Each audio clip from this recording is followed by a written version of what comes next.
5 минутта өте оңай әрі дәмді шығатын отбасыңызға, әсіресе балаларыңызға өте қатты ұнайтын тіске басар дайындаймыз.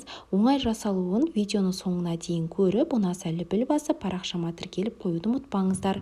Ең алдымен сосисканың сыртын аршып, теңдей 3 немесе 4 бөлікке бөлеміз. Картопты жұп-жұқа дөңгелек етіп турап аламыз. Қазанға майды құйып, май қызғанша дәл видеодағыдай орналастырып, таяқшаларға саламыз. Қызып тұрған майға қызарғанша екі жағын қуырып аламыз. Картопты салмас бұрын сүлгімен екі жағын суын кетіріп алсаңыздар, майға салған кезде шашырамай жақсы пісіп шығады. Мінекей осымен біздің картоптарымыз да, сосискамыз да дайын болды. Дәл осылай міндетті түрде жасап көріңіздер. Отбасыңызға, балаларыңызға міндетті түрде ұнайтынына сенімдімін. Дәл осы видеодан кейін тәбетіңіз ашылған болса, өзіңізге сақтап алып, міндетті түрде жасап көріңіздер, және де достарыңызбен де бөлісіп қоюды ұмытпаңыздар.